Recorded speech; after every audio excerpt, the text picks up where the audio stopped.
Well, here's some breaking news. Lane Kiffin is staying at Ole Miss after rumors swirled about Kiffin going to Auburn. The Rebels coach will reportedly sign an extension to stay in Oxford for the next 8 seasons. He'll also be getting a raise from $7.25 million annually to $9 million per year. Ole Miss got off to a 7-0 start this season before losing 4 of their final 5 games to close out the regular season, including a loss to Mississippi State at home this week in the Egg Bowl. And for more on this Lane Kiffin news, we welcome in CBS Sports college football writer Barrett Sallee and 24/7 Sports college football writer Brandon Marcello. Brandon, I know you're pretty tied into this stuff. What is your reaction to the Lane Kiffin staying at Ole Miss news, and what does it mean for that program and maybe for Auburn too, where there are rumors? You know, from the start, Lane Kiffin was target number 1 for Auburn, but the ball was going to be in his court the entire time. It's going to be up to him. It's his decision, and he has made that decision to stick there. And via my sourcing, that it's been pretty quiet on his end and from his representation and talking to Auburn. And Auburn has taken that as a way of saying, no, I'm not interested at this moment. And so Auburn's moving forward. And at this point, Lane Kiffin is solid there at Ole Miss. He's got a new deal that's in the works there that's already been presented to him, one in which that will be shielded from some of the state law situations there, where it only allows a coach to be employed via contract for a 4-year stretch. Well, part of his contract is going to be behind the private fundraising arm there, which allows them to potentially add some unique language to that contract that would include some rollovers. So my understanding is he could have as many as 2 rollovers in this new contract, in addition to this pay raise he's getting. Couple that with, one, he enjoys being there in Oxford with his family and his kids. He's got a kid there that plans on going to Ole Miss here in the very near future. And also the idea that I'm not going to leave Ole Miss after 3 years, after they just gave me my second, or some might say a third, chance to coach big-time college football. And so for him, he's kind of just bet on himself. I'm going to sit back and watch this thing go through. I know I can be successful here. I've already shown that. Yes, it's been a struggle here for them lately, but I think he's very confident in his abilities and what he can do at Ole Miss. Yeah, and you know what? I think Lane is in a situation now. If you were to go to Auburn, there are a lot of chefs in the kitchen. You know, Brandon and I both know that from firsthand experience.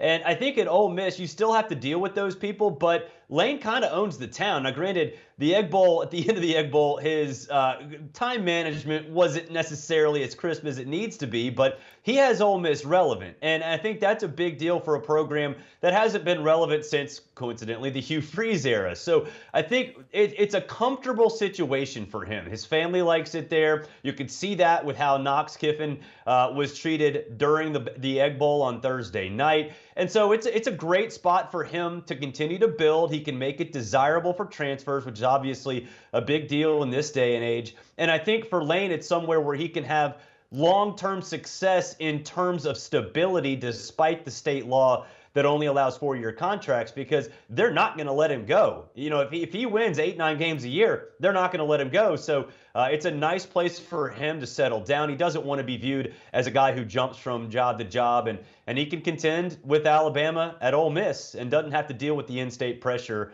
while being at Auburn. Well, Lane Kiffin had a well-earned reputation as a guy who jumped from job to job, considering what happened with Tennessee, going to USC, and here he is at Ole Miss. Is this a sign of an older, more mature, maybe looking more long-term Lane Kiffin, Brandon?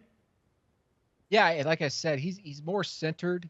He's also become more kind of religious, so to speak. He's much more focused on God and kind of leading a life where he's more concerned about his family and how he's affecting others. And not to get too deep there, but he's kind of become more of a family man. He wants to be around that. He wants to have memories that are great for his family and his kids there. And so does he get that at Auburn? Does he get it at Ole Miss? I think it's a difficult decision, yes, for him, especially when you consider just the business side of it. And Auburn's had a history of competing for national championships, whereas Ole Miss has not.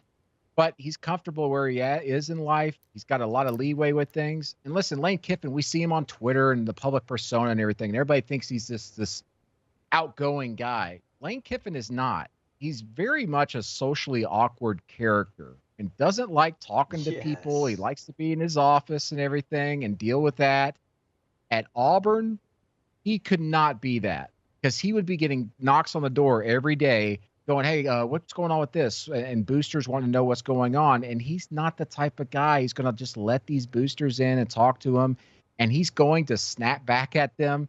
That does not work at Auburn. You can't shut anybody out. And listen, look at the last guy at Auburn, Brian Harsin, who different type of personality, but he shut a lot of people out there in a different way. And it cost him his job just 21 games into his tenure. Yeah, I mean, Brandon's 100% right. I speak at my kid's school about journalism, and I was asked, what is Lane Kiffin like when you interview him? And I think the expectation from everybody around there was, oh, he's great, he's funny. No, he's not. He's one of the most boring interviews you can have out there because that's just not his personality. But I do think on Twitter, we've seen him, I think, use Twitter to his advantage. And I think this past week when some of the reports came out from a Mississippi State reporter that he was going to Auburn, look, I mean, this kind of thing is what he can do. So I think this is not necessarily a sign of immaturity, that tweet right there. It's a way to publicize the program and bring attention to the program, because in this day and age, whether we like Twitter or not, or used to like Twitter and do now, or vice versa, this is where people communicate. So I think if you were to ask Auburn if Lane could do that stuff, they would have laughed in your face. They would not let something like that happen. And like I said before, at Ole Miss, he's kind of the king of the city. He can kind of do whatever he wants. At Auburn, he's got to answer to a lot of chefs in that kitchen, and that just isn't something that fits his personality, like Brandon said. Well, Barrett, you are an Auburn grad. How long do we need to stay on right here on this television to wait for Hugh Freeze to become official at this point at Auburn? Well, Liberty's playing right now, so I don't think it'll happen over the next 2.5 hours or so. But I think you're looking right now that, look, they don't want to spoil the Iron Bowl. It's Carnell Williams. He's a legacy. He's a legend. They don't want him to have that distraction. So I think you're looking at tomorrow. I know there's some thought out there that'll happen tonight. I just don't see that happening. They're going to let Carnell Williams have that Iron Bowl experience, whether it is in a positive way or a negative way. They want him to have his moment. So I think it's going to happen tomorrow, maybe Monday at the latest, but I highly doubt that. I've been following this, reporting on this for about a month now. Hugh Freeze has made it very clear he wants that job. He has been talking, at least his representatives, talking there for the last 2 weeks with Auburn. Auburn's been doing his due diligence. They've been talking to several potential candidates. The people at Liberty, my sourcing there from talking to people there this morning, as of an hour ago, they expect him to not be the coach there come Sunday afternoon. They're playing right now. He last spoke to the administrators there on Friday, and the feeling was it was trending Auburn for Hugh Freeze instead of Lane Kiffin. And the expectation there is that he's going to take the job at Auburn the moment they offer it to him. Is that going to happen? It is certainly trending that way.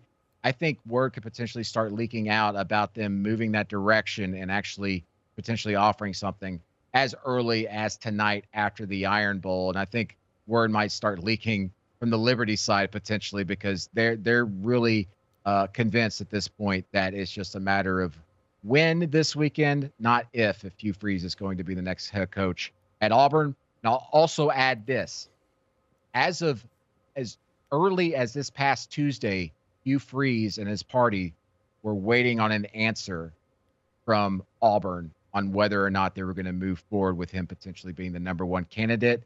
He's kind of been on the back burner here for a while now. Now it's very clear Hugh Freeze is number one on that list. All right, you're right. It sounds more like when that happens, we will scramble the jets once again. But it's great to have Barrett and Brandon with us as we talk about Lane Kiffin staying at Ole Miss with a new deal. And for more from Brandon and the rest of our college sports crew, be sure to check out 24/7 Sports. It's the top spot for all your information surrounding college sports, not just the breaking news like this, but also with all the latest recruits and can't miss storylines. It's 24/7 Sports. Go check it out today.